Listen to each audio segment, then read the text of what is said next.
আসসালামু আলাইকুম। দেখেন রিজিকের মালিক হচ্ছে আল্লাহ। দেখছেন খেজুর, সৌদি আরবে একটা গাছে কিভাবে খেজুর ধরছে। রিজিকের মালিক হচ্ছে আল্লাহ। আর যারা রিজিক নিয়ে কি বলবো, রিজিক নিয়ে হতাশ, তাদের উদ্দেশ্যে বলতেছি স্যার, রিজিকের মালিক আল্লাহ। কি গাছে কি খেজুর ধরে রয়েছে দেখছেন, দেখছেন খেজুর কিভাবে ধরে রয়েছে। রিজিকের মালিক আল্লাহ, রিজিক নিয়ে কেউ হতাশ হইবেন না। আল্লাহ আপনার দিব, আবার নিয়েও যাইব। দেখেন কি পরিমাণ খেজুর, দেখছেন, দেখছেন গাছের কোথায় ধরে রয়েছে। রিজিকের মালিক হয়েছে আল্লাহ। মাশাল্লাহ মাশাল্লাহ। আমার নবী মোহাম্মদ সাল্লাল্লাহু সাল্লামের বরকত দেখছেন, এখনো এই দেশে আছে।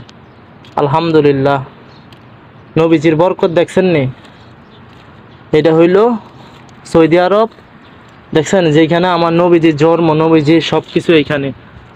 হাজারো আউলিয়ার, নবী কারিমদের এইখানে ইয়া। দেখেন ওই জায়গায় রিজিকের মালিক আল্লাহ। ছোট্ট খেজুর গাছ দেখছেন, গাছের নমুনা দেখছেন নি ওইখানে।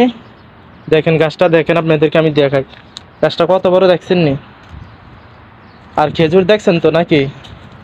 রিজিকের মালিক হইল আল্লাহ। কেউ রিজিক নিয়ে হতাশ হইবেন না। আল্লাহ কারে কখন দেয় এটা শিউর নাই। এই দেখেন খেজুর, ওই দেখেন ভিতরে আরো দেখেন, দেখছেন ওই পাশ দিয়ে আরো দেখেন, দেখছেন। এই হইল রিজিক। কেউ রিজিক নিয়ে হতাশ হইবেন না। আল্লাহর কাছে সবসময় দোয়া করবেন। আল্লাহ যা কিছু করব, যা কিছু করার সব আল্লাহ ভালোর জন্যই করব। আল্লাহ হাফেজ।